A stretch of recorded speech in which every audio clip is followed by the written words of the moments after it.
Betul. Kita lah bintang. Janganlah nyanyi. Tobat tau. Hari ni kita nak membuat refleksi berkenaan kejadian Bali yang tersungkur. Okey tak? Nak buat bagi mood sedih ke macam mood? Tak payahlah sedih-sedih. Orang jangan drama boleh tak? Ni saya kira orang baru nak tengok di 10 second pertama ni Dr. Tazli ni apa sal duk nangis. Mesti dia Okey. tak tengok.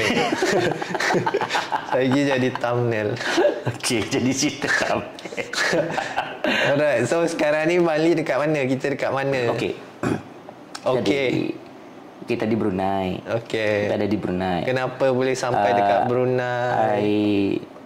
I just baru di sini for 3 months. Okey. And at least to stay here for at least minimum 3 years, insyaAllah. Kontrak 3 tahun Kontrak kan? 3 tahun. Boleh bagi tahu orang itu. Dan boleh renew boleh. Tak ada masalah. Okey saja. So Dengan cerita potong jap. Dengan cerita ada ramai PhD holder, lecturer message Bali selepas Abang Lee pindah Brunei. Yelah, kalau dia orang nak datang boleh je kalau siapa nak apply kerja kat Brunei. Dia iklan dia buka every January. Okey. So kalau tunggulah Januari tahun depan lah. Korang cari je lah universiti mana-mana yang korang rasa ada bidang korang. Okey, untuk memotong bahagian ni sebab fokus kita lebih kepada tajuk kita cerita sebelum Abang Lee dekat Brunei kan. Okay. So untuk nak memotong scene yang pertama ni, best tak jadi lecturer dekat Brunei? Okey lah. Relax. Seronok. Okey lah. Cuba bagi jawapan yang 1,000 patah berkata. Describe okey tu lah maksud dia. I think the work as academic here is a bit santai compared to being back in Malaysia. Malaysia rasanya macam with the KPI and then dengan ranking yang dia tengah kerja. I think macam universiti kat Brunei ni bukan tak masuk dalam ranking. Masuk je dalam ranking tapi dia tak adalah macam Your university nombor berapa? I think dalam top 400 world. Okay. So macam it's still orang kata apa? Dia ada juga participate dalam ranking tapi dia tak adalah sampai memaksa dengan kita nak fulfill semua KPI. Yang maksudnya macam I always emphasize that back in Malaysia sometimes the KPI macam untuk pesara-pesara kat Malaysia ni seolah-olah seperti ikan emas dan monyet dan gajah yang dipaksa panjat pokok, yang dipaksa monyet berenang, yang dipaksa tolak kayu balak. Semua kena buat. Okey. Faham tak? Agak-agak maksud dia relatable tak? Maksud dia orang yang dipaksa untuk buat semua benda biarpun dia tak expert dalam benda tu. Ya, maksudnya dia punya strength dia mungkin tak strong dalam ni tapi dia nak semua pukul rata semua kena ada strength yang sama. Which is a bit for me it's a bit. Sebab apa dia buat macam tu? Sebab dia ultimately is going back to ranking. Okey lah. Alright, kita malas lah cakap kita ranking. Kita potong yang tu lah. Tak best. Malas. So sebab hari ni kita punya tajuk dia apa? Sudah terjatuh. Bukan, dah terjatuh macam mana nak bangun balik kan? Atau dalam bahasa yang lebih sedap macam mana title dia tu? Nampak sangat dah bincang podcast. Tajuk dia apa? Bukan, tajuk dia Bangkit Selepas Rebah. Bangkit Selepas Rebah. Tu kiranya tajuk buku lah. Ada jual buku? Ada. Tapi belum siap kan? Tengah tunggu editing. Oh, okey. Baiklah. Alright, so bangkit sebelum rebah. Bangkit selepas rebah lah. Sebelum lah. Apa nak bangkit sebelum rebah? Kau dah rebah. Okey, bangkit selepas rebah. So kalau macam saya sendiri, saya dah tahulah peristiwa Bali kan, macam mana rebah dia, tapi orang lain tak tahu. So the reason why we create this biarpun kita macam pretend nobody will listen. Macam kita duduk sembang dekat meja makan apa semua kan. Tapi obviously benda ni kita akan post dekat our YouTube channel lah, which is YouTube channel yang kita baru buat. Nama dia Refleksi Scholar. Alright, for those yang belum follow, jangan lupa follow. Okay, so actually dia punya inspiration is kita nak memberi inspirasi lah untuk for those yang rasa macam dah terjatuh. Contohnya macam peristiwa Bali lebih kepada hilang kerja. Macam mana boleh hilang kerja? Okay. Macam mana cerita dia? Cerita dia sebenarnya macam ni. After I think I've been working dekat one of the institution ni for quite some time already for 17 years. Lepas tu due to my past traumatic experience, I think masa tu sebab terlalu workaholic juga, dan adalah benda-benda lain menyebabkan sebab nak kejar and then I sort of macam fallen lah into my relationship, so I got divorced. So bila bercerai tu, masa tu I decided that okay, either I should go, I got an offer, dapat offer pergi ke Oman, universiti dekat Oman. Bila? Biarpun saya dah tahu kan. During COVID tu lah, masa PKP during COVID kan. Masa PKP dapat offer ke Oman, dan masa tu dah macam nak pergi Oman dah. Tapi fikir juga masa time tu, because dah bercerai, lepas tu anak-anak semua kena tinggal, dan lepas tu masa PKP ada fasa 2 kuarantin apa bagai lagi teruk kan. It's a fasa 2. Fasa 2 sebab dapat PRN Sabah tu kan. Jadi tiba-tiba naik. So macam considering a lot lah whether I should go or not. Walaupun gaji dia sedap jugalah. Sedap. Gaji dia sedap. Tapi macam tu, and then at the time masa tu tak fikir apa-apa pasal business. I just think about okay, I just want to continue my pursuit of doing, jadi lecturer, jadi towards becoming a professor. Macam tu lah. Masih lagi ada semangat akademik tu tinggi lah. Bukan, semangat mengejar cita-cita untuk jadi profesor. Semangat tu ada lah. Maksudnya memang rasa tak lama lagi bolehlah apply jadi profesor. Walaupun offer tu jadi associate professor je, tapi macam tak apalah, nanti mungkin boleh dapat profesor dekat Oman. Macam tu lah. And then at the same time dapat juga last minute offer, pergi ke salah sebuah universiti di Perlis. Anda tahulah ni siapa, hati lah korang kan. Kau nak assume ni siapa, kau dah baca dia, tahu lah kan. Happy lah. Tapi I don't want to mention that university punya name. Happy lah dapat balik kampung lah. I think yang paling happy mamang ayah lah. So mamang ayah dia cakap, instead of pergi Oman, why not balik kampung, at least macam boleh bawa anak-anak balik duduk sekolah kat sini. Tak ada, dia cakap dekat sana at least boleh berbakti dengan anak Perlis. At least boleh menyumbang pada anak Perlis. Dia lah kan. Jadi masa tu kita pun balik ke Perlis, masa tu bawa 2 orang kan, Nohan dengan Ihsan, bawa pergi sekolah ke Perlis. And then masa tu still PKP, so kita masih lagi kerja walaupun dah masuk universiti tu, tapi banyak kerja is working from home punya, work from home lah. And then nak kena pegang benda. Pegang phone lah. Lepas tu kena interogasi, jap potong. Kena interogasi. Tak senang lah duduk pegang. I need to hold phone. Okay, I need to hold something. And then speaking of which, bila dah start kerja pun, tapi yelah, because all this while I think because of my passion dalam teaching and learning, walaupun my background is chemical engineering, I did my degree sampai PhD is in chemical engineering, tapi because of the passion that I develop in teaching and learning, all those kind of thing. Jadi orang pun dah, masa dekat Perlis pun adalah orang jemput, kita pun pergilah duduk dalam think tank dekat universiti level, kita pun bagi sort of macam dijemput untuk bagi talk, pergi kat universiti lain walaupun buat online. Tapi somehow I don't tak kacau benda lain pun, tak kacau pun apa lain, tak ada cerita-cerita pun, because for me during that time it's time for me to go back and balik healing kan. Pergi mengail petang-petang boleh pergi mengailkan puyuh, ikan ruan. Best. Nak retired pergi Perlis. So memang tu makan rojak akak sombong. Akak sombong dengar tadi kan. Lepas tu apa lagi? Kita boleh pergi weekend-weekend, kita boleh lajak pergi Kuala Perlis. Lepas tu pergi makan restoran Mimi. Sekejap-sekejap tengah hari boleh pergi Anjung Keli. Kalau lapar? Kalau lapar, boleh pergi rumah mama. Datuk Kayam. Ada, semua ada. Tak ada duit, boleh pergi rumah, boleh mama makan dengan mama kan. Macam mama ayah.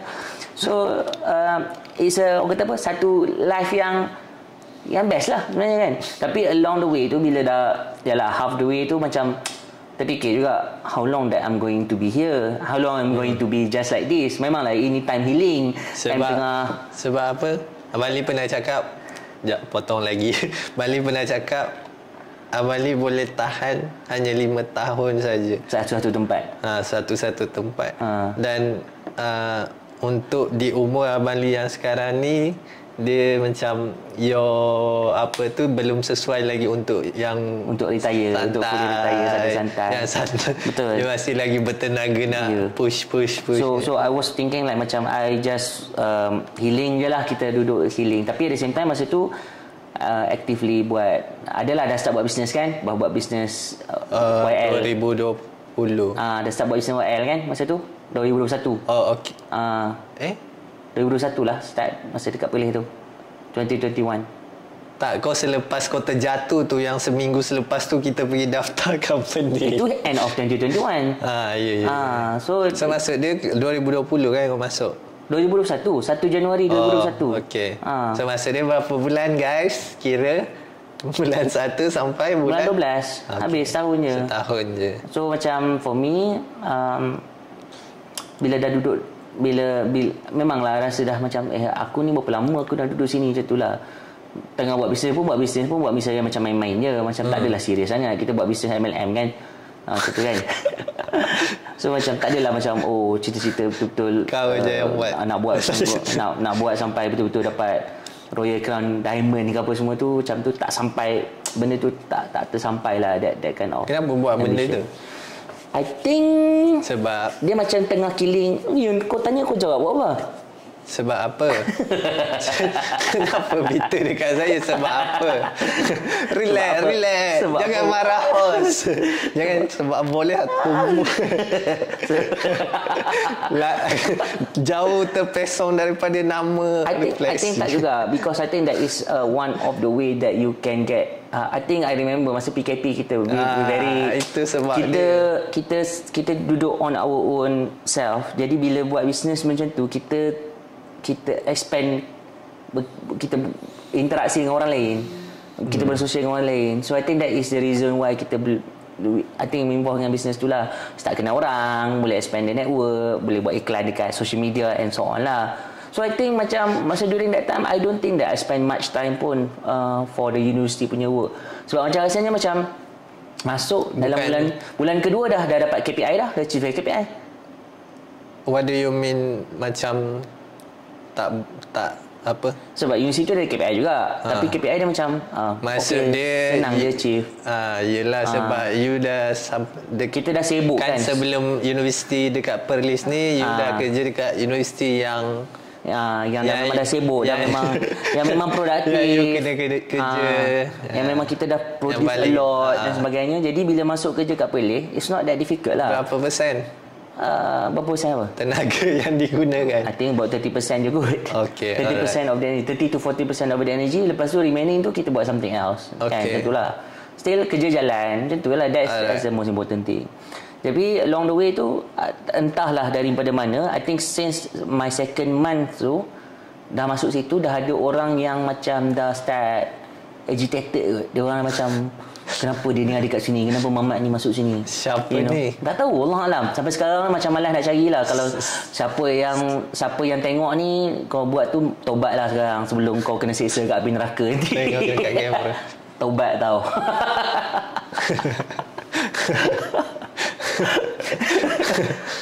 And then these people, dia mungkin sebab kerja kat universiti tu tak banyak sangat kot, ataupun dia tak ada kerja, ataupun dia macam mana. Jadi dia pergi tengok kita punya profile, dia pergi cari information kita dekat website dan sebagainya.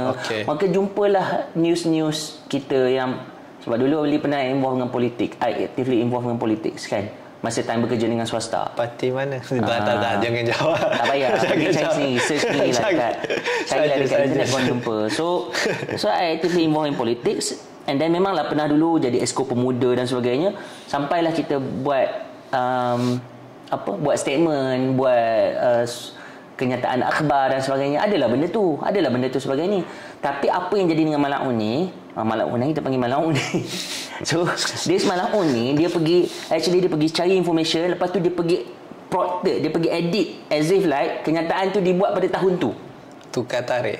Dia macam main, macam contohnya dia ambil snapshot dekat Sinar Harian tu, dia ubah tarikh yang news tu bila tahun 2016 tu, dia tolak naik atas, dia as if like snapshot tarikh tu ialah tarikh bulan Februari 2021. Oh, ingat kan dia edit. Dia tak edit, dia cuma buat macam tu supaya sentimen tu orang akan nampak macam pilihan raya akan datang kan, pilihan raya 2022 kan.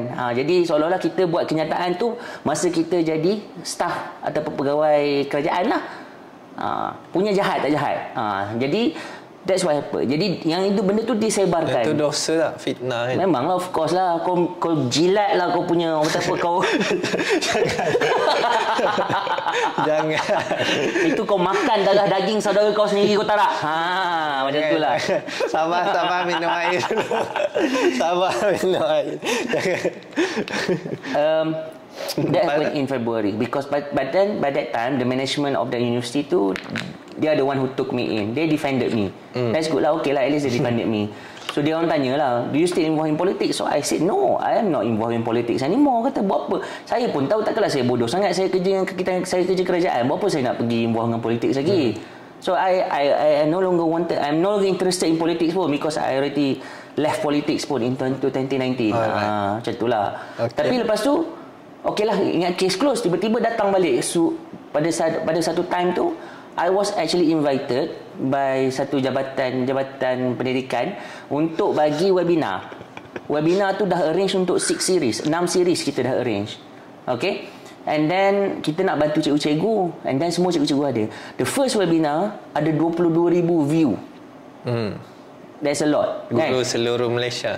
Cikgu Perlis semua wajib attend lah that session. Okay. 22,000. So saya tahu lah jabatan. Tak kisahlah.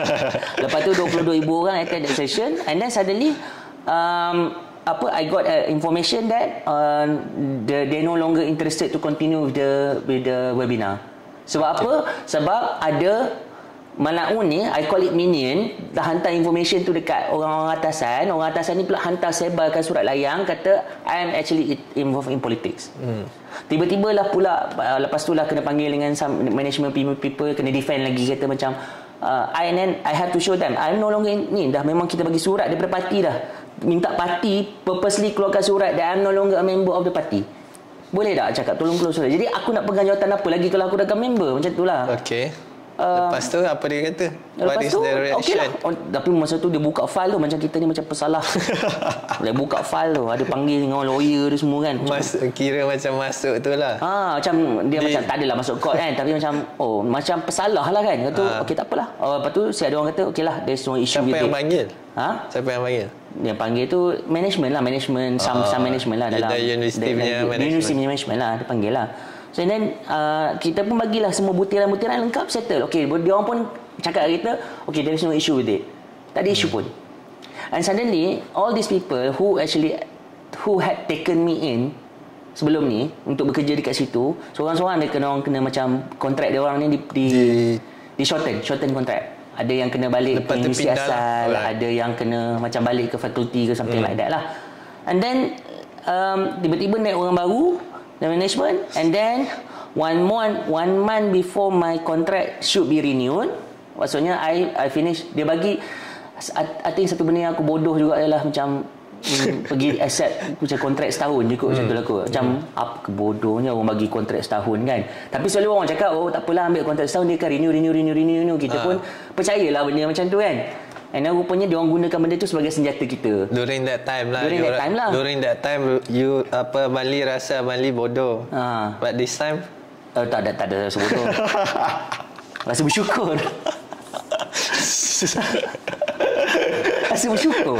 Rasa syukur Alhamdulillah. Terima kasih lah kata. Terima kasih. Selepas tu? So I actually continue cerita tadi. Selepas dipanggil. Dah panggil, dah settle. Lepas tu kita ingat dah settle lah apa-apa. Rupanya and then how, lepas tu potong jap. How do you feel bila proses contohnya macam someone pergi tunjuk newspaper tu apa semua, memang, and then tiba-tiba the management of the university pergi panggil apa semua, how do you feel? Bengkak. Memang bengkak lah. So macam siapa ni malah ni macam kau ni tak ada kehidupan lain ke nak cari masalah orang? Sebab Amali cerita nak pergi dekat universiti tu because one of the reason is you nak bekerja dekat, yelah, nak balik menyumbang untuk orang, untuk kita ni anak Perlis. Kita nak jati Perlis dan kita nak balik ke kampung tu, at least kita bolehlah menyumbang sesuatu, at least give something back. Rather dan kita ni macam pergi buat sumbangan tak mana-mana tempat kan. Tapi orang selalu kata kalau kita keluar baru orang perlukan kita. Tu kita cerita lagi. Tak ni tu. Tapi that's what happened. Sampailah tiba-tiba 1 bulan sebelum orang kata apa? Sebelum kontrak tu habis, baru dia orang bagi notis, your contract is not going to be renewed. Terima kasih. Terima kasih. Terima kasih. Penghargaan. Macam mana dia hantar? Dia hantar by email. Dia hantar by email. Okay. Dan lepas tu ada surat lah lepas tu kan. Surat masa tu Amali dekat mana? Masa tu tengah makan nasi ayam sedap tu. Nasi ayam dekat Kampung Gajah. Tiba-tiba tu kerja di tawar. Ada satu nasi. Ada Anjung Keli, Mimi, Rumah Mama kalau nak makan. Ada satu tempat yang best makan nasi ayam. Nasi ayam Kubang Gajah. Kubang Gajah. Nasi ayam tu best. So dengan akak sombong punya rojak. So kalau you guys pergi Perlis kena wajib datang tempat ni. Masa tu pergi bawa Nohan dengan Ihsan pergi Tamaula. So I went to Tamaula. Masa tu ambil cuti lagi. So masa bila ambil cuti, lepas tu pergi bawa dia pergi Tamaula. Lepas pergi Tamaula, nak pergi lah makan dekat nasi ayam tu. Okay. Waktu tengah makan nasi ayam, tiba-tiba dekan call. Dekan yang call. Bukan tengok email dulu. Okay. Tengah makan tu. Dekan call. Dia kata, hang tak mau renew ke? Hang tak mau renew kontrak ke? Kenapa bila aku tak mau renew kontrak sama aku? Memang tak ada cakap apa-apa pun. Ni awak, aku dapat surat kata hang mereka ucap terima kasih kat hang. My God, buka email tengok betul ada surat. Kan? Bukan masa tu dah kira macam dah ada ura-ura dijadikan calon. Yes, tapi benda tu adalah some mystery something. They wanted appoint me to a position. Itu management yang lama lah. Tapi management pun dah ganti orang baru. So memang kita pun tak ada selepas hilang tu, and then tiba-tiba isu ni keluar. Tiba-tiba surat tu keluar. So surat tu keluar, and then kita pun macam apa ni? Taklah kalau hampa tak suka kat aku pun, bagilah notis awal sikit. Ni bagi notis 1 bulan. Maksudnya as if like end of November I got the notice. Kita kena tanya HR. 28 November I got the notice. Ada ke notis 1 bulan? Kalau under kontrak memang 1 bulan ada. Tapi tak sepatutnya lah. Kalau hampa ada perasaan belah ihsan ke orang, kalau tak suka sekalipun, at least inform awal. Inform lah 3 bulan sebelum ke. Yelah. At least masa by that time I already kan okay tak apalah, hampa tak suka aku boleh cari kerja lain. Tapi masa tu memang terus macam lost lah. Macam yelah, nasi ayam yang sedap pun jadi tawar kan. Dapat imagine nasi ayam yang sangat sedap. I felt lost sebab dia macam one after another. Sebab dia bukan semata-mata hilang kerja tu lah. Sebab it's actually happening like since daripada 2019. Pegang position, pergi secondment, jadi CEO, tapi patutnya untuk 3 tahun, balik lepas 9 bulan because of ada masalah politik kat situ. Balik pula sambung kerja dekat universiti tempat kerja lama, tak boleh kerja. I've been traumatized sebab lepas tu going through the divorce. Lepas tu balik pada divorce, pergi balik ke kampung, ingatkan boleh healing, tak healing juga. Tu masalahnya, tak healing juga. And then so it's something that is, I think I'm taking it very big lah. Walaupun macam kita rasa macam kita nak bertenang lah, masa macam nak bertenang. Tapi deep down is actually macam dia rasa marah lah. Dia rasa macam satu perasaan yang I don't know, I'm so angry at that time. Angry dan juga masa macam sedih macam ni aku ni jadi anak Perlis dibuat macam ni kat Perlis. Macam tu lah. Oh, you feel like macam loser.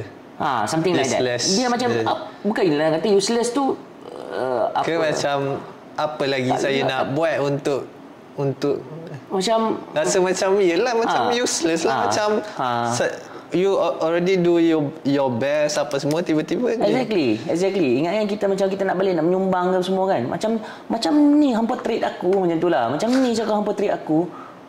And I know that actually memang ada orang yang tekan, ada someone yang memang daripada luar hidden hand menekan supaya the management yang baru tu take action against me. How you guarantee ada orang yang tekan? Memang tahulah.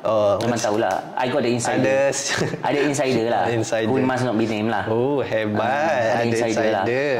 And I know that this is not because of political reason. It's not because of political reason. Sebab?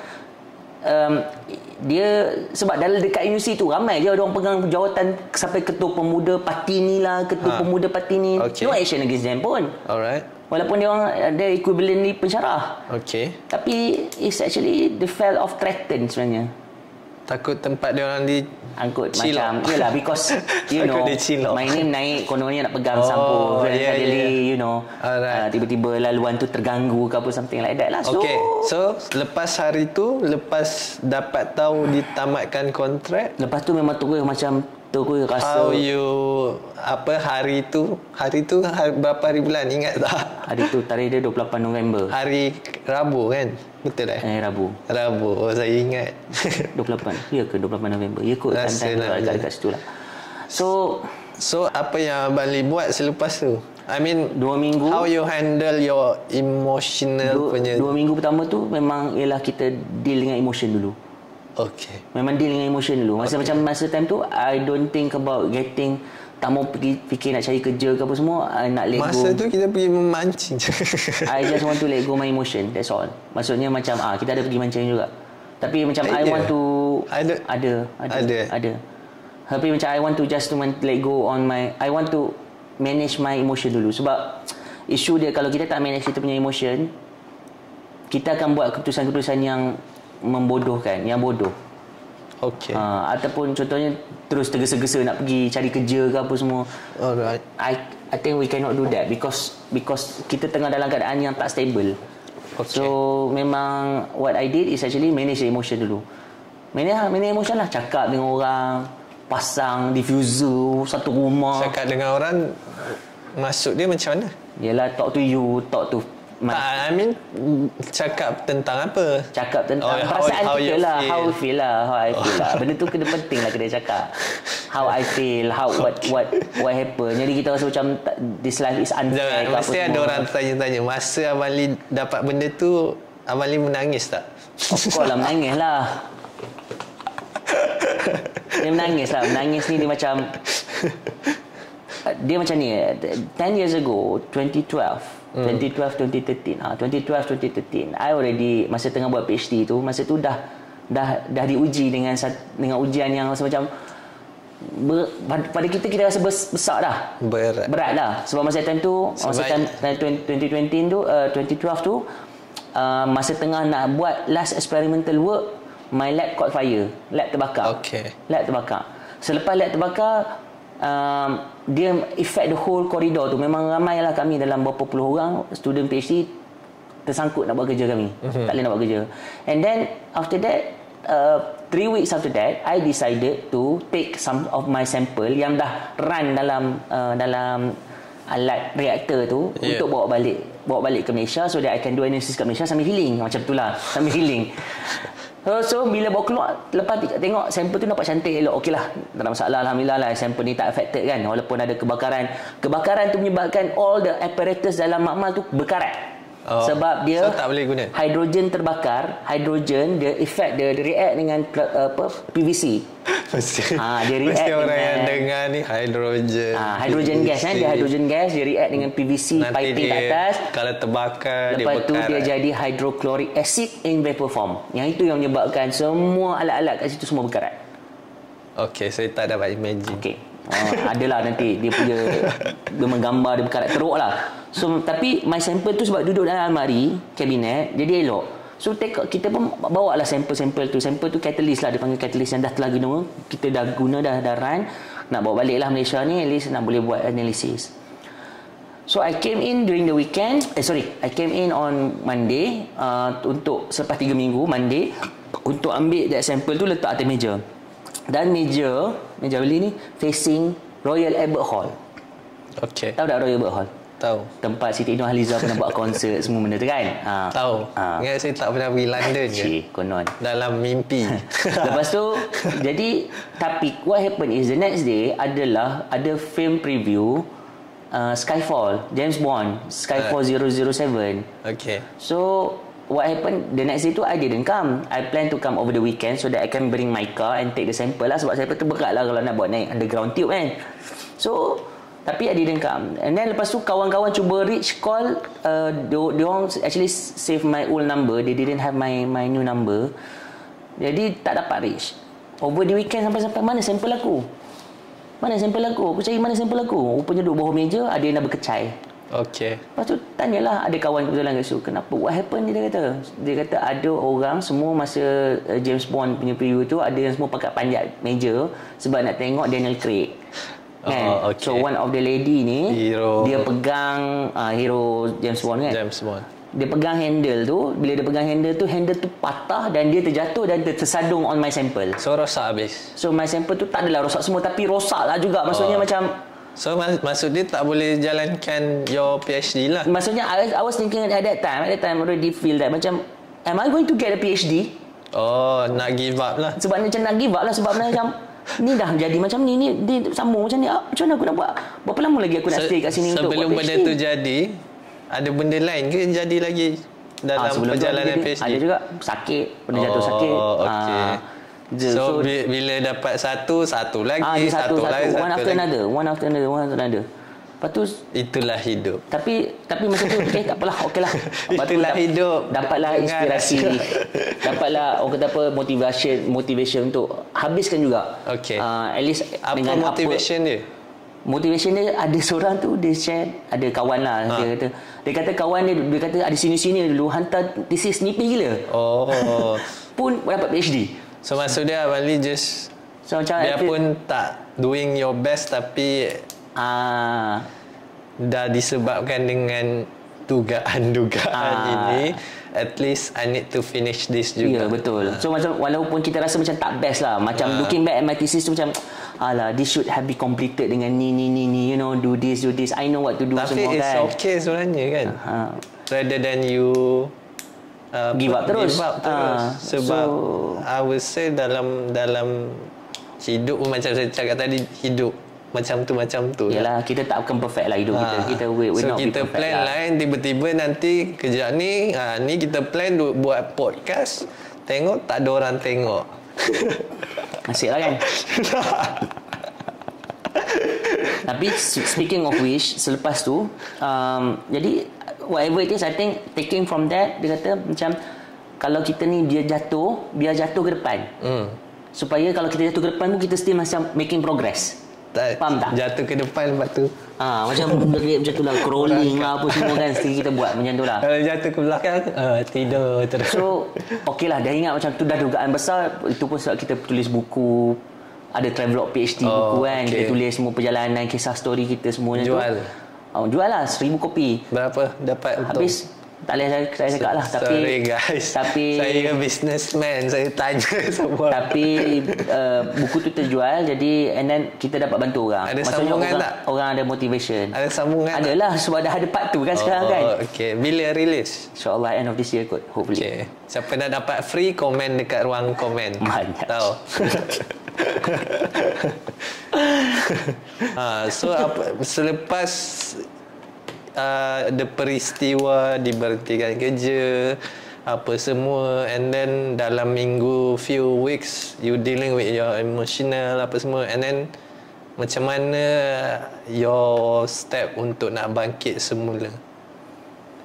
Okay, masa tu I think I already have macam trauma as if like macam tiba-tiba kawan-kawan share iklan, apply lah dekat sini. Ada satu tu apply jugalah, ada satu lagi universiti kat Perlis juga kan, tengah ada buka ni. dah print dah dia punya ni semua. Application semua. Tinggal nak isi, lepas tu nak hantar kan. Macam tapi tak payah. So cakap balik, bagi tahu kat mama ayah, I don't think that I need this. This is not what I want. Nanti kenapa? Sebab nanti takut pisang berbuah 2 kali. Maksudnya macam sometimes these people sort of the hidden hand tu macam so called very powerful. Alright. Dia macam I don't know what kind of grudge that dia ada on me. Padahal kita pernah dulu bawa dia berjalan dekat London dulu kan. So I don't know. So what happened is dia pun dah lupa dah. Itulah dia mungkin dah lupa, hilang ingatan dah tu. Tapi what happened is that macam I feel like macam I shouldn't apply this. I don't think that this fit me anymore. Otherwise it gonna repeat the same cycle. And then lepas tu ada juga universiti lain. So I kata no, I don't think that I'm going to apply anymore. Kalau pergi ke IPTS, I gonna ended up in a kind of lepas minggu dealing with the emotion tu I dah start buat analisis cari kerja. Buat analisis tau. Macam analisis apa? Dah maksudnya analisis on where I should go after this. Macam tu lah. Okay, buat research, analisis. Lepas tu dah start, okay, this university, this IPTA contohnya, I don't want to apply anymore because I think ended up, kadang-kadang kita akan dapat the same kind of output juga macam ni juga ada punya kehidupan dia. IPTS, no, I've been working with form. I think I had enough working with IPTS. Tak larat nak kerja bangun pukul 1 pagi, 2 pagi, 3 pagi masih lagi mengerja-kerja KPI dan sebagainya. I think it's not for me anymore. Jadi masa tu start fikir dah brainstorm sampai kau itulah. I think before I fully finish dengan that university, then only then we decided that okay, jom kita pergi daftar sekolah. Kanlah, saya cakap, dia kata don't worry. Sebab kan masa tu saya dah buat sekolah tu. Saya dah start buat sharing. Lepas tu bila Mali cakap ni, lepas tu saya just cakap je lah, saya pun yang bukan siapa-siapa boleh macam ni. Takkan Abang Lee tak boleh. Lepas tu jom kita buat sekolah. So selepas I think before end of the year. Selepas seminggu kan. 20 berapa bulan? Something end untuk selepas minggu. Dia dah kita buat tu pun kita daftar tu sekitar 20 hari bulan 22 ke 21 hari bulan 12 macam tu lah. Dan lepas tu kita buat kita daftar sekolah benches. Daftar sekolah benches. Lepas tu pergi buat bank. Lepas tu along the way pun ada juga interview. Buat bank pun guna duit saya tau. Kau ketawa. Along the way tu kan ada juga interview. Tapi interview lepas tu macam no, it doesn't work. Ada juga yang tiba-tiba orang tolong arrangekan interview dengan IPTS. Mana-mana so-called IPTS yang ni jugalah, ada ranking jugalah kan. Tapi it doesn't work that way. So I kata after that I reflected. Kenapa Abang Lee macam, yelah Abang Lee kan selepas dibuang kerja boleh cakap dibuang kerja. Tak buang kerja lah, ditamatkan kontrak. Lepas tu you don't tak renew kontrak lah, tak renew kontrak. Tak renew kontrak dan tak dapat kerja ataupun tak ada kerja apa panggil kerja hakiki, kerja tetap. So kan masa tu Abang Lee just buat YL kan. Luckily ada YL tu. Terima kasih YL. Terima kasih YL dengan orang-orang yang duk support beli YL semua. Betul, that's good. Ada network yang betul lah. Maksudnya time tu alhamdulillah lah ada komuniti yang dapatlah Sarah 4 orang anak yang masih bersekolah. Lepas tu anak pula kita dah masukkan dia dah duduk sekolah swasta kan. Kan macam lepas tu ada adik dia pula Nuhan tu pun planning untuk masuk sekolah swasta. Dah janji dah. So macam tak seronok lah. I think that's why I kata I need to find my best, how best that I can still support them. Mujur lah. So lepas tu Abang Lee cari kerja dekat universiti? Tak apply tapi macam yelah, apply kan. You apply, pergi interview, pergi tengok, pergi satu je interview dekat Malaysia punya. Malaysia punya. And then ada juga pergi tempat lain tapi tak dapat interview ada punya juga call apply yang UK contohnya, konon-konon nak buat ni pergi UK kan. Tak dapat di apa semua. UK Ireland semua tak ada dia. Sampailah dapat yang Brunei ni. Yang Brunei ni kebetulan ada kawan dekat sini jugalah yang bagi link iklan. Dia kata okay, cuba try apply. Kita pun hantar, dapat iklan, pop hantar hari tu jugalah. hantar itu juga. Lepas tu dapat interview banyak 2-3 kali. Dapat Lepas tu interview lepas few tu times. Tapi masa tu berapa tahun? Okey, Brunei ni proses dia lama sikit. So Okay. macam kena bersabar. Alright. Kita tak boleh macam terus nak mendesak. So you just need to take pace your own time when you want to apply. Okay. Bekerja macam especially So bekerja along kat the sini. way kita potong lagi. Alright. Yang Brunei tu the rest is history lah. Along the way yang Abang Lee sebab Brunei ni kan dah confirm dapat kan. Brunei tak, dia confirm dapat pun sometimes already after in the interview was in I lost my job in December. I applied Interview. in January. Interview bulan January, interview March. bulan Mei dengan Jun. Oh wow, Jun. lamanya. Lama. Masa tu kita dah buat sekolah. Masa tu kita dah buat sekolah. Tapi yelah masa tu Dan kita dah start lah dapat projek sikit projek untuk tapi bagi. yelah dapat 300 hari pun dah melompat dah masa tu. Dapat orang kata apa? Hari tu dah bukan 300 hari, ada pula 300 hari. 300 sejam 2 jam. Share satu sharing lah. Rate kalau government punya rate pada non-government punya orang kata apa? Holder, non-government PhD holder RM400 per hour. Macam itulah. So sehari bila buat 6 jam workshop kan kena COVID tinggi ni ada. Ada. Boleh juga. Boleh juga. Ni sebab inilah rezeki aku kan. Jadi masa time COVID pun kena COVID tu. Tapi nasib baik online kan. 6 jam workshop. Habis semua satu rumah kena COVID. Dia seorang-seorang buat 6 jam. Buat 6 jam workshop gitu. Itulah. So macam that kind of experience lah. Tapi sebab itulah dia fikir inilah sumber mata pencarian aku kan. So buat je lah masa tu. Buat workshop. Hustle lah. It's a hustling punya proses. Buat workshop, buat bengkel online, buat webinar, buat sharing. Adalah kalau alhamdulillah ada kawan-kawan yang baik. Dia kata jom buat sekali partner, buat sharing, buat workshop sekali sama-sama. Mana? Tu Dr. Syarul, dia yang first ajak buat bengkel. Syarul Mizan, dia ajak buat bengkel untuk PhD student. Oh ya. Yeah. Okey. Ada I think I did it. Ada yang kita kena panggil sama-sama dekat Unit 10. Lepas bukan tu Unit 10. dah lama sikit Unit 10 buat program lah. I think tapi dia buat program tu last year before, bukan masa time hilang kerja. Oh ya. Kau lupa tu. Saya lupa sebab saya kan banyak benda kena fikir kan CEO. So after lepas tu kan, and then lepas tu baru kita start dapat projek yang bersemuka. Ingat tak kita buat kat Tadika? Kat Guru Tadika. Itu yang projek first time kita buat bersemuka. Tadika yang dapat. Okey. Jangan bagi tahu lah berapa. Kita buat team building tu cikgu-cikgu Tadika masa tu kan. Itu first time kita dapat program bersemuka.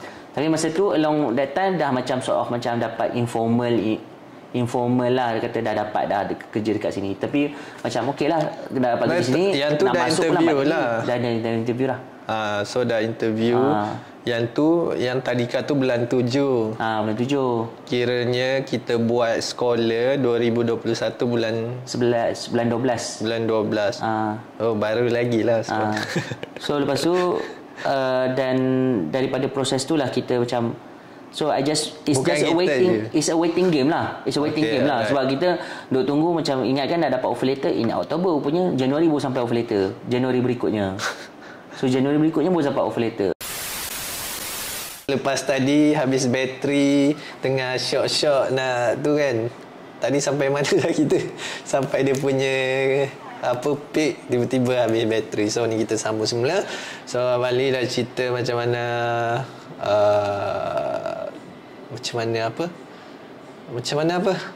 lupalah. Macam mana dah pergi, dah dapat interview kerja, dah secure kerja. Bukan macam mana boleh sampai dekat Brunei, and then sebelum sampai Brunei apa yang berlaku kan, terjatuh, terciduk, tersungkur, lepas tu bangkit semula. Lepas tu Bali try untuk cari kerja, and then starting to do. Sementara nak dapat kerja tu, Bali buat macam-macam sebab rasa kalau tak kerja anak makan apa, macam tu Ke saya pandai palau-talau je? Palau-talau juga tu. Betul lah. Kalau kau tak kerja, siapa nak bagi makan anak kau? That's the thing. I think betul kan? tak boleh lah nak mengharapkan bila lah nak kerja ni nak dapat bila lah start masuk kerja semua. So still need to do something. So jadi tak palau-talau lah. Jadi still need to do something. Itu je lah. Maksudnya kena buat tapi something. Tapi buat kerja lah. Buat something kalau tak ada duit. Tapi buat something tu that is where actually I think I have to make it very significant. Sebab rather than macam buat something hustling, that is why I actually started to jump into doing serious business. Rather than macam tunggu orang jemput ke, tunggu pergi asyik jual MLM saja. That is not that meaningful. Janganlah jual MLM saja, jual yang living tu. So dia sebab ramai lagi orang tak tahu MLM tu apa, and perception diorang MLM tu bad. Betul lah. So nanti jual MLM. Jadi I think that is where actually I make full use of the skill and the knowledge that I have lah. Siapa yang ajar? Nak juga. Nak juga kredit. Siapa yang ajar? Siapa yang ajar? Entah siapa tak. Kenalah, bagilah saya kredit. Tukar channel. Okay. So I think with Don's help also. Tak payah. So selepas tu and then balik fokus. I think that's what actually kita buat Sekolah Malaysia lah sebenarnya. Itu yang betul-betul kita fokus untuk buat Sekolah Malaysia tu as serious as it is. Tapi kalau tanya saya, bukanlah nak overshadow sebab right now kan Abang Lee yang bintang dia kan. So kalau tanya saya, actually benda tu dia jadi sebab satu, masa tu saya dah so called like macam tiba-tiba terdapat rezeki and ramai orang kenal, dan tiba-tiba Abang Lee ditamatkan tak disambung kontrak. Lepas tu saya nampak dekat sana, kalau Bali tak kerja, mesti dia banyak masa untuk nak bantu sekolah. Sebab for me, to be honest, tanpa Bali sekolah ni takkan jadi. Jadi sebab kalau saya seorang, dia jadi macam di tahap tu je lah. So bila dua orang ni dapat kerja sama-sama tu yang dia cepat. Within 2 years kita dah ada kita punya center sendiri apa semua. I think sebab satu kira kita ada story kita lah. We have a story to tell. So selepas tu and then kita start buat Sekolah Malaysia. And then how do you feel buat bisnes tiba-tiba? I know Abang Lee sebelum ni ada cita-cita nak ada bisnes sendiri tapi selalu tak jadi apa semua. And then how do you feel bila dapat buat sekolah ni dan tiba-tiba dia orang kata booming lah, tapi for me dia masih lagi growing. Yalah, for me I think this is the first time yang I think really serious buat bisnes kot. Kena kata dulu-dulu buat bisnes buat je macam-macam. Masa degree jual brooch, jual tudung, jual apa lagi jual makanan. Masa sekolah pun dah ni. Tapi macam so maksudnya buat bisnes tu secara kecil-kecilan tu dah normal. Tapi bila starting buat bisnes yang lebih serius macam sekolah ni, yang macam terfikir untuk wariskan kepada anak-anak, I think benda tu kena make it serious lah. You have to take it serious lah. Susah tak? Okay, I think this is one of the thing yang kita boleh dapat lah. Maksudnya kalau buat bisnes with the right partner that you have, puji saya then I think the business is gonna be fine. Tapi kalau kita seorang-seorang, kita yang nak fikir seorang-seorang, kita yang nak selesaikan masalah seorang-seorang, then it's gonna be challenging lah, it's not that easy lah. It's not that easy. Especially bila masa terjatuh tu and then nak start buat something yang kita kena hasil sendiri, memang lah berdarah-darah lah. It's not easy pun. I think it's not something yang totally okay. I think nak bangun daripada so-called kita kata gagal. Tapi I don't perceive that as gagal. Cuma masalahnya kena khianat tu. Tapi macam that is how you bila kita nak bangkit balik tu, it takes time lah. Tapi dia bukan terjatuh sendiri, tapi orang jatuh. Orang yang jatuhkan kita macam tu lah. So macam okay, so I think kita buat closure lah kot. So kalau if let's say kalau benda ni jadi lagi in future, macam mana Bali akan handle this thing? Contohnya one day someone akan betray your bla bla, mungkin saya. Ada cerita-cerita nak buat kena ni. Fan can. Okay, I think tu. Macam ni ke. I think this is one of the thing yang kita rasa macam kita perlu ada beberapa lesson learn lah that I think I could share with everyone lah about what I went through and how I can quickly pick up. First thing first ialah memang I will know that definitely secara sedar, consciously, that I will have a problem in managing the maksudnya bukan first thing first, bila kita ada problem macam tu, kita mesti ada masalah dengan emosi kita. So settlekan masalah emosi kita dulu. Kalau kita tak settlekan emosi kita, memang kita akan continue terbawa-bawa buat judgement kita, decision making kita dengan emosi tu. So we don't want that to happen. Nombor dua, jangan percaya dengan orang. Maksudnya I think experience this, that jangan percaya orang tu, maksudnya jangan percaya dengan orang lain akan tolong selesaikan masalah kita. Kita yang kena selesaikan masalah kita sendiri. Oh, okey. Faham tak? Maksudnya jangan tiba-tiba kata, oh tak apa, aku ada kabel, aku boleh selesaikan masalah kau, aku cakap dengan orang ni, aku kenal Tan Sri ni, aku kenal ni semua, aku nak bawa, aku akan cakap dengan dia orang, bawa ke ni. Tak payah percaya, tak payah percaya. Dia orang sembang je sebenarnya. Macam itulah. So you do you. You have that problem.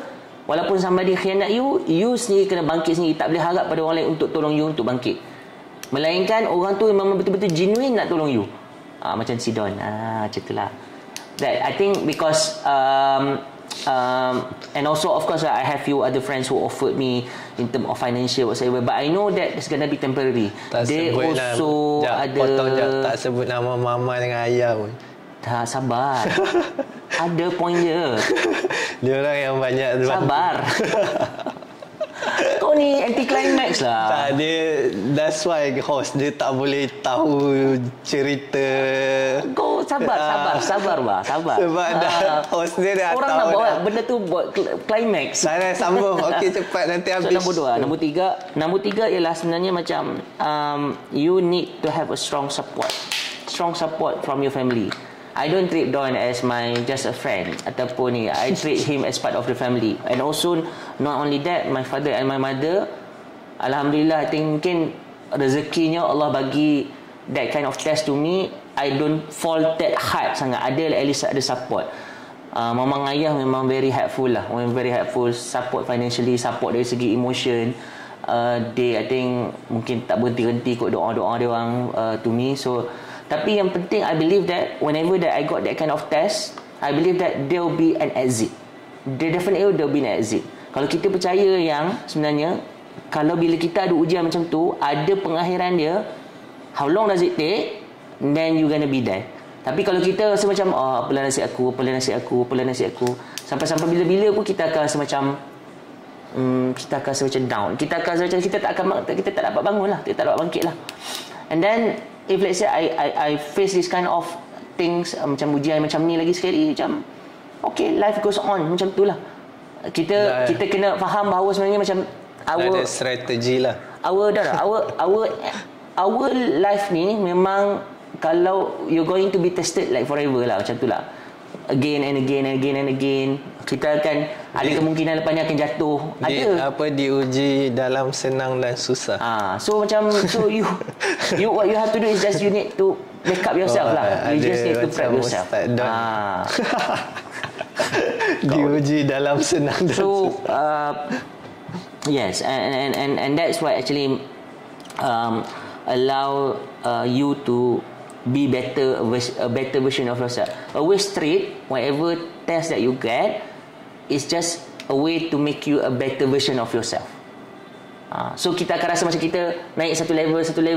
Setiap kali kita kena uji, tak apa, kita naik balik lagi tinggi. Kalau kita kena uji, tak apa, it's okay, naik balik lagi tinggi. So that's what I think I'm holding towards it lah. So macam maksudnya seolah-olah macam tak adalah macam rasa, walaupun kadang-kadang kita rasa deep down oh, what kind of test that will be coming to me afterwards macam tu lah. Tapi macam tak apalah, kita redha je lah, kita sabar dan kita tahu everything tu sebenarnya just to make ourselves become a better person.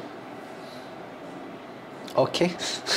dah macam pakar motivasi dah. Of course lah, mestilah. Dia melalui pahit maung. Pahit maung. Maung apa? Pahit maung ni pahit yang macam. Okay, alright. Maung. Anyway, okay, kalau ni so apa dia ni saya pun tak tahu sebab tak boleh digest tadi, terlalu deep. Bukan terlalu dia terlalu deep, datang daripada hati kan. Yalah, benda tu macam I mean this is a lesson lah. Maksudnya kalau kita terima ujian tu sebenarnya macam kalau a positive side of it, whenever that you got a test, always treat that test is for you to be a better version of you. That's all. So jadi kita akan rasa gundah, tak akan rasa macam kenapalah aku dapat ujian macam ni. Kalau jadi lagi untuk kesekian kali macam mana? Maksudnya kalau kita jadi lagi kesekian kali ujian yang sama, you should better be able to equip yourself, sebab kita dah tahu dah macam mana kita handle the first situation. Macam tu lah saya cakap tadi, ada strategi dah nak bangkit semula. Yalah, maksudnya yang for the first time tu dia sama jugalah macam Abang Ali selalu pesan, kalau you sambung PhD bukan sekadar just nak dapat cert tu, tapi the journey tu akan jadi your bekalan untuk in future macam tu. Supaya nanti kalau contohnya macam buat PhD tu terjatuh, nanti bila dah habis PhD tengah kerja terjatuh, at least you dah tahu macam mana nak bangkit. Alright. Betul. That is actually dia macam take it as a life transformation experience for you lah, whenever that you got that kind of test ataupun ujian. Okay. Itu je. Alright. So, what is the lesson learned? Berapa tadi banyak lagi tadi sesi ni. Tadi if let's reflection say lah, maksudnya kalau jatuh balik. Okay, lesson learn dia maybe satu, maybe if let's say kalau ada sesiapa yang mendengar podcast ni, ada tengok video ni ke, mungkin diorang mengalami macam apa yang Abang Ali experience before kan, terjatuh apa semua, and then diorang nak try untuk bangkit semula, so at least diorang tahulah apa yang diorang kena buat gitu kan. I think one of the thing that you could do is actually find possibly a good mentor. That's also one of the thing that you could do. Mentor just so that you can get, orang kata apa, you whenever that you face this kind of emotional punya traumatic experience ni, you need someone to talk to, and then you need someone to guide you and help you, something like that lah, someone untuk bantu. To talk you. Someone untuk kita bercerita ke, atau someone untuk yang mendengar? Someone untuk kita dengar kita, macam tu lah, dengar kita. Nanti kalau someone yang nak bercakap dia pula banyak cakap, tu cari orang lain. Okay lah. So sebab jadi what you have to do is just to make sure, masuk mentor tadi ialah, of course sometimes you need help in order for you to back up yourself balik. Nak bangkit balik tu you need help. Jadi find someone who actually that you boleh trust, boleh respect, muncul respect, so that they can yang actually mendengar macam Kak Iti mendengar Bali selalu. Kena seru ni semua. So that is actually ni lah, that would be ni. Dan trust one thing ialah, dalam Allah sebut, dia kata la yukallifullahu nafsan illa wus'aha. Allah tidak akan membebankan kita sesuatu dengan sesuatu benda yang kita tak boleh nak atasi. So maksudnya whenever that you got certain kind of test, definitely you be able to overcome that. Kalau tak boleh, Maksudnya kalau tak boleh tu kita punya mindset. Kita punya mindset je sebenarnya. Tapi percayalah, sebenarnya bila Allah dah sebut macam tu, that is where anytime that you got that kind of test, boleh tak? Kalau tak boleh, dia hantar seorang untuk maksudnya that is something that mungkin itu bantuan dia. Maksudnya maksud dia nampak kau dah tak boleh, dia hantarlah. Yeah, it could be possible. Okay. Alright. So one last word selepas benda ni jadi apa semua, and then apa yang Bali rasa, I mean, how do you feel selepas dah terjatuh, and then right now you already have your kerja tetap dekat Brunei, and then your business with sekolah already bom dekat luar sana. So how do you feel sebenarnya? Okay, what do I feel? Of lega course, ke? nak kata macam lega 100% tu tak. At least dia macam okay lah, at least I pass one stage and I'm ready for whatever that upcoming that is going through. Of course I know that macam kita nak buat sekolah ni memang mesti it's just starting point kan. Kita macam still baru starting dia macam point lah. Iceberg. Dia macam baru nampak ni, tapi dia I think macam iceberg dekat luar je orang nampak. There's gonna be a lot of things that we're going to face. Dekat dalam dia. Of course lah, lepas ni katalah kita nak cuba nak try secure contract ke apa semua kan, untuk training ke semua, mesti ada benda-benda lain yang kita kena equip ourselves, be ready with it lah. That's one thing. So maksud in term of feeling tu, nak kata fully settle down, lega tak lah juga kan, tapi at least I feel happy lah at the moment. At least I can support my children. Itu I think that is very important lah.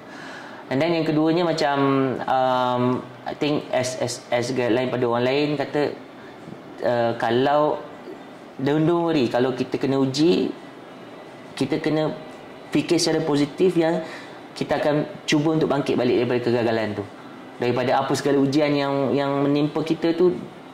It's okay kalau rasa macam nak menangis. Nak menangis tu 2 minggu, menangislah 2 minggu. Nak menangis 1 bulan, menangis 1 bulan. Tapi sampai bila kita nak nangis?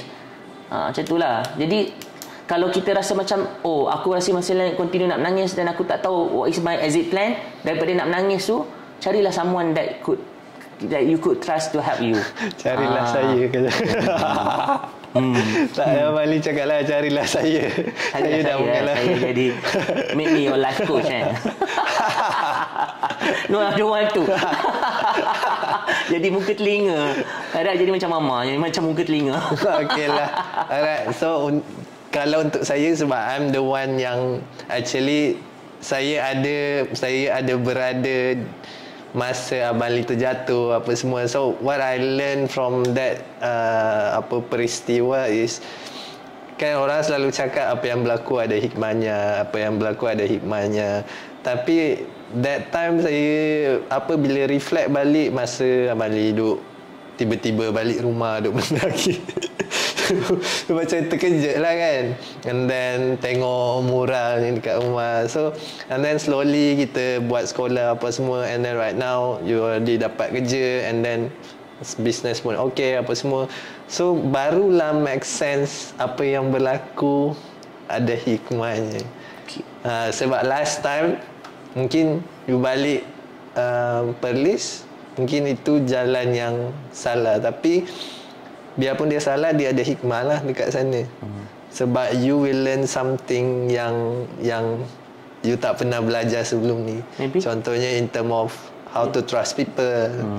Kan? Pernah kan ada orang nak collaborate, tiba-tiba kerja dia tak ada. So itu untuk next session lah. Alright, so itu saja. Sebelum lupa, one more thing. Make sure satu benda ialah sementara kita tengah senang, kita tengah senang ni, maksudnya orang lain lah, untuk orang lain jugalah.